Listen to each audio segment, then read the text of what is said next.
Hello and welcome back to the Novice Lumberjack, where you just saw the 4-cube races at the 2025 Michigan Tip-Up Race. Pretty good. If you like this cup, you can order one. Look beneath the video that you're watching, and there's going to be some sort of thing that you can click. Go away, you clicky dogs. And you can order one of these. It's also got my logo on it. You don't have to get it with that. But anyways, there you have it. So anyways, let's talk about it. First, we got a big congratulations to...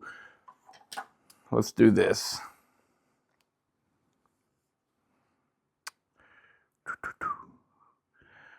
First place, Nate Blakesley. Second place, Eric Nickel. Good job, Eric. Me and him talked a lot about that 365 that he built, and it runs good. And that's not a Husky. That's a clone. I'm almost 100% positive. It's this complete clone saw. Getting texts again while I'm videoing. Let's see. Morgan McGinnis, number 3. He's running a 365 Husqvarna as well. Ken Freeman is number 4, and he's running a 562 XP. And number 5 is Joe Harkness. You guys know him probably as Dino Joe. And he's running the Poland Pro, either 415 or 425. But it is the precursor to the Husqvarna 365 XP. So I just did a quick rundown of the list. We talk about stuff. I don't care. The 3-cube class, I think it had 1 Stihl in it. and it got like, 18th place or something like that, something along those lines, 14th place or something. The this class I think had a couple more Stihl, maybe like 3 of them, but I don't think any of them hit top 10. Whatever. It's just one of those things. It's like running this channel, I see a lot every time I do a video of, the way I do it. I do a comparison here and there or whatever. The Stihl guys will be like, well, that's because Stihl are made, with a lot of torque. They're for work, not for racing. It's all mumbo jumbo. But the clear fact of it is if you want fast, go with Husky. And that's it. There's no quality difference between the two. If you think that there is, it's because of the area that you live in and your market specifically. Yeah, everybody has duds here and there. I believe it 100%. Everybody has a dud from time to time that, with every brand. My 400 came with a bad carburetor.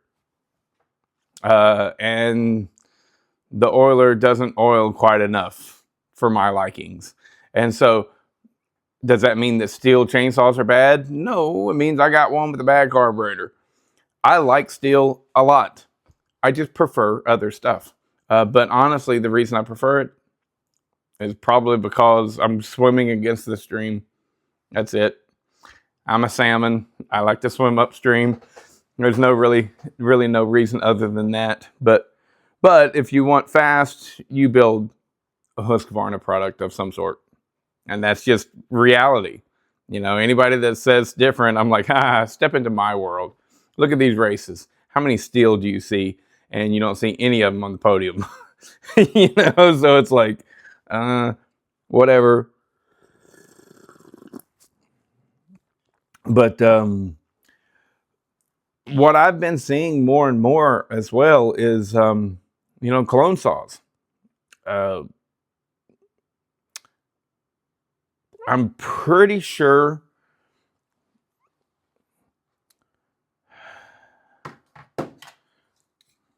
like in this class right here, this is your 4 cube. Where's he at? So Eric was running a clone saw. He took 2nd place. I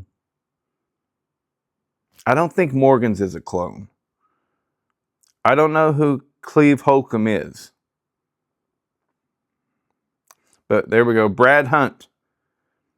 Brad Hunt, I think he's, let's see, 6, 7, 8, 9, 10. No, he's 11th. He wasn't top 10. But he's running a clone saw.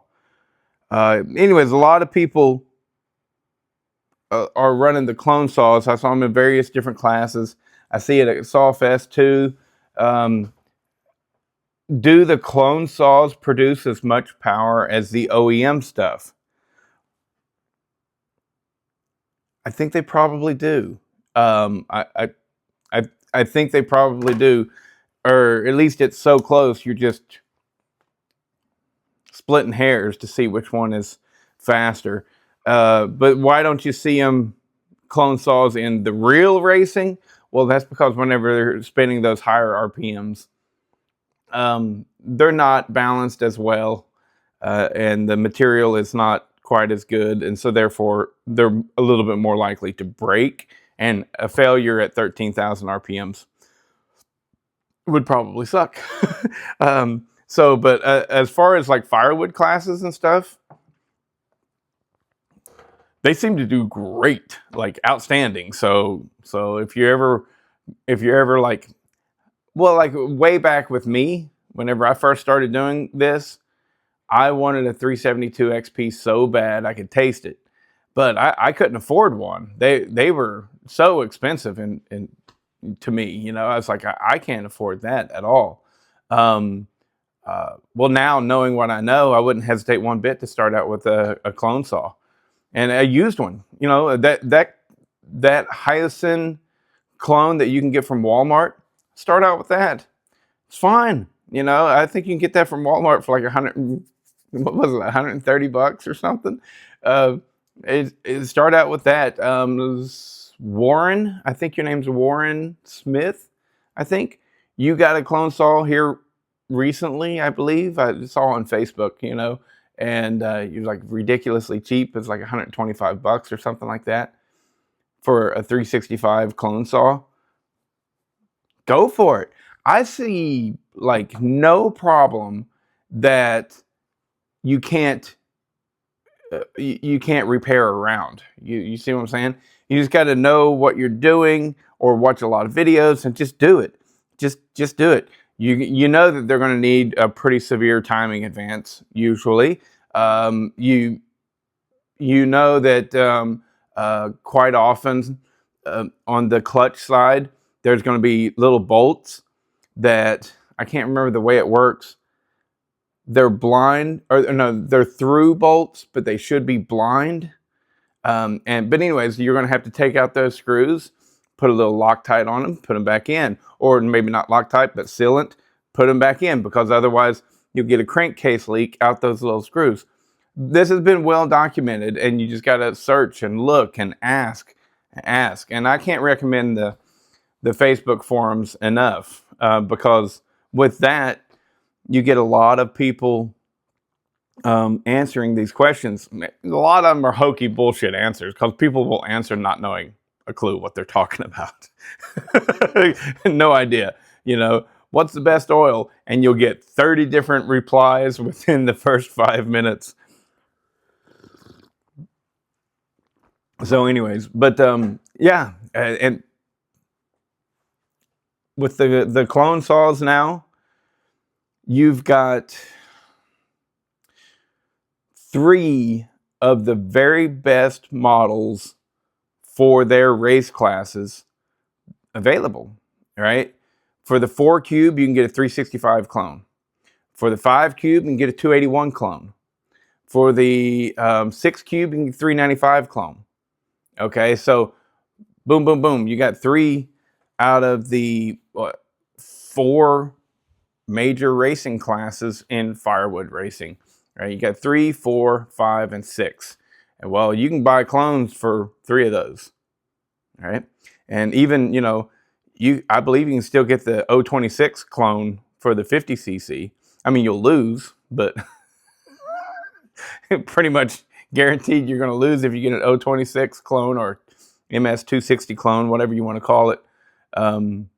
Because I mean, the 346 clones and the 5, or I'm sorry, you can't get a 346 clone. By the way, I had the move, and I just let that project completely drop. If you guys were wondering if I ever got a Chinese clone 346 XP clone made, the answer is no. I never followed it further, because shortly after that, shit was happening in my life. Put it that way. Will I go back to that and possibly have some stuff done? Maybe. It's doubtful though, because now and just like many other people working with these chainsaws, we're afraid that tariffs are going to get smacked on them, and that's going to change our whole little world here very soon. Or not. We don't know. It could all be bullshit and be said just to make everybody scared. I don't know. but you know, if tariffs were to happen, then that clone saw that you could possibly get for 250 bucks is now going to be 350 bucks. And whenever it turns into that, what is the point? There isn't one. Get you a used one. So anyways, there you have it. That's my little ramble about the 346 XP.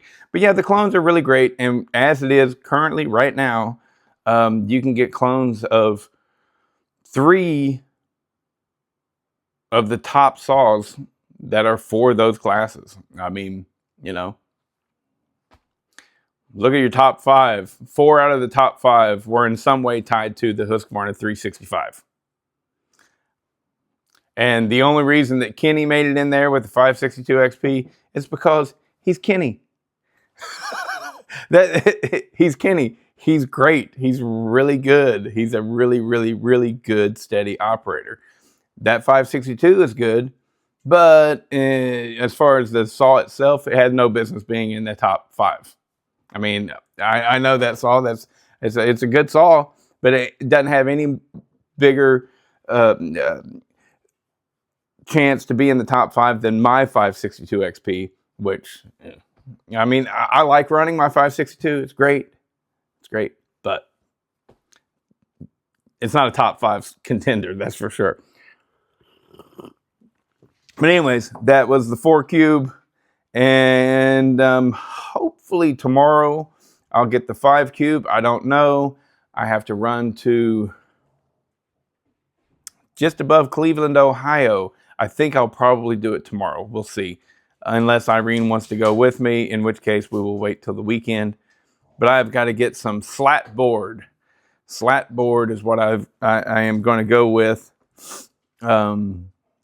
for my workspace out in the shop. Instead of pegboard, I'm going to put up slat board.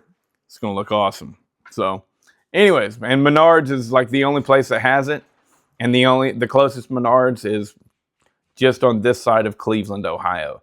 So it's about an hour and 45 minutes, something like that, maybe 2 hours. And but yeah, I got to go get it. And there you have it. Later.